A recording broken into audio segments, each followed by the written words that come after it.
নমস্কার বন্ধুরা, welcome to my YouTube channel Meena kitchen blog. আমি মিনা, আশা করছি তোমরা সবাই ভালো আছো, আমিও ভালো আছি। প্রতিদিনের মতো আজকেও আর একটা রেসিপি তোমাদের কাছে শেয়ার করব। এটা হচ্ছে ঝিঙে আলু মিষ্টি কুমড়ো আর আছে গুঁড়ো মাছ, ছোট ময়া মাছ। এই দিয়ে আজকে একটা রেসিপি তোমাদের কাছে শেয়ার করব।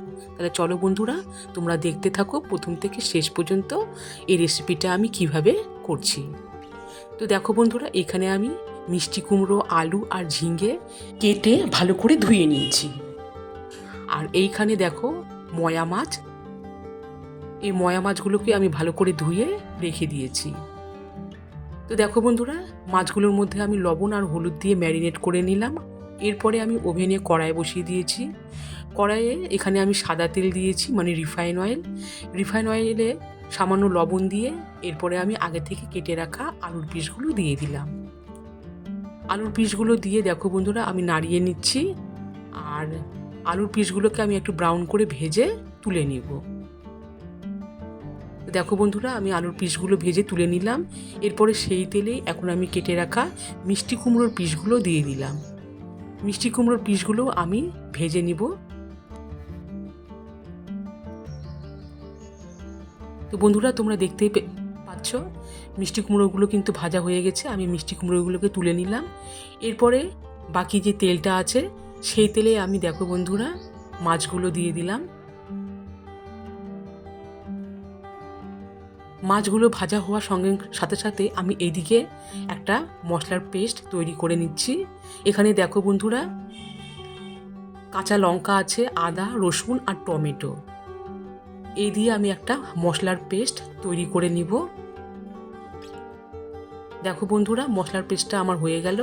আর এইখানে আমি দিয়েছি লাল লঙ্কা, এখানে কালারটাও বেশ সুন্দর হয়েছে। আর এদিকে দেখো বন্ধুরা, মাছগুলো ভাজা হয়ে গেছে।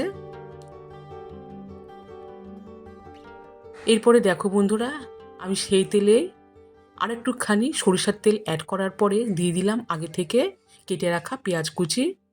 পেঁয়াজ কুচি দিয়ে আমি নাড়িয়ে নিচ্ছি যতক্ষণ না পেঁয়াজ কুচিগুলো হালকা ব্রাউন হয়ে যায়। হালকা ব্রাউন হওয়ার পরে আমি দিয়ে দিচ্ছি পাঁচফোড়ন। পাঁচফোড়ন দিয়ে আমি নাড়িয়ে নিচ্ছি। তো দেখো বন্ধুরা, পেঁয়াজের কালারও কিন্তু বেশ ব্রাউন হয়ে গেছে। আর এরপরে আমি দিয়ে দিব আগে থেকে গ্রাইন্ড করা মশলার পেস্ট। তো যেহেতু এখানে আমি লঙ্কাগুলো লাল কালারের দিয়ে দিয়েছিলাম, আর এখানে আমি আর শুকনো লঙ্কা দিচ্ছি না, এতে অনেকটা কালার হয়ে যাবে। তো দেখো বন্ধুরা, এরপরে আমি দিয়ে দিচ্ছি জিরে গুঁড়ো, স্বাদ অনুযায়ী লবণ দিচ্ছি, দিয়ে দিচ্ছি হলুদ,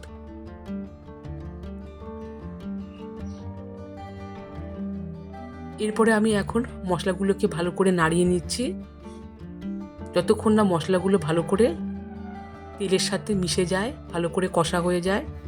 তো এভাবে আমি নাড়িয়ে নাড়িয়ে কষিয়ে নিচ্ছি।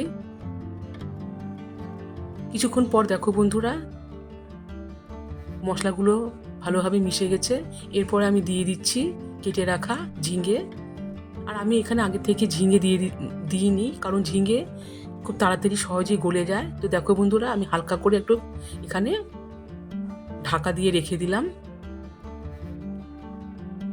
তো ঝিঙেগুলো দেখো, ঝিঙেগুলোর সাথেও মশলা ভালো করে আমি এইভাবে নাড়িয়ে নিলাম।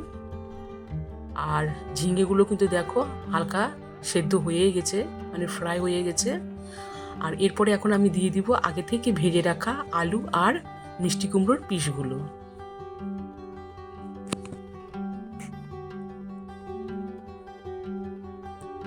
দেওয়ার পরে এরপরে আমি ভালো করে নাড়িয়ে নিচ্ছি। তো বন্ধুরা দেখো, ভালো করে নাড়ানোর পর এরপরে আমি দিয়ে দিচ্ছি পরিমাণ অনুযায়ী জল। আর জলটা আমি একটু এখানে বেশি দিচ্ছি।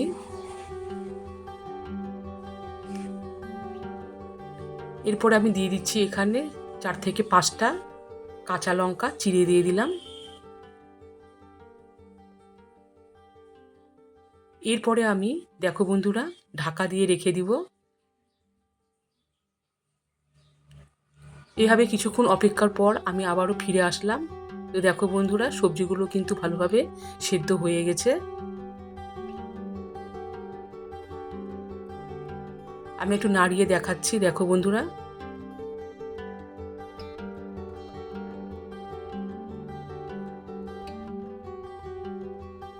এরপরে আমি দিয়ে দিচ্ছি ভেজে রাখা মাছগুলো দিয়ে এখন আমি ভালো করে নাড়িয়ে নিচ্ছি। সবজিগুলো বেশ সুন্দর গলে গেছে, আর মাছ দিয়েও আমি আর বেশিক্ষণ ফুটাবো না। তো কিছুক্ষণ হালকাভাবে নাড়িয়ে নেওয়ার পর দেখো বন্ধুরা, এই রেসিপিটা কিন্তু রেডি হয়ে গেল। এরপরে দেখো বন্ধুরা, এই রেসিপিটা আমি এখন সার্ভ করব, আর আশা করছি তোমাদের এই রেসিপিটা অবশ্যই ভালো লাগবে। তো দেখো বন্ধুরা, আমি সার্ভ করে নিয়ে আসলাম, আর তোমরাও এই রেসিপিটা গরম গরম ভাতের সাথে ট্রাই করবে, খুবই ভালো লাগবে। তা আমি তো ভাত নিয়ে বসে গেলাম। দেখো বন্ধুরা, ভাত নিয়েছি, আর এখন আমি তরকারি নিচ্ছি বাটির মধ্যে। আমিও গরম গরম খেয়ে নিব। তো তোমরা এইভাবে বাড়িতে ট্রাই করো, আশা করছি তোমাদের ভালো লাগবে। আর অবশ্যই তোমরা লাইক, কমেন্ট এবং শেয়ার করবে। আর পারলে নতুন বন্ধুরা আমার চ্যানেলটিকে অবশ্যই সাবস্ক্রাইব করে দিয়ে আমার পাশে থাকবে। সবাই ভালো থেকো, সুস্থ থেকো।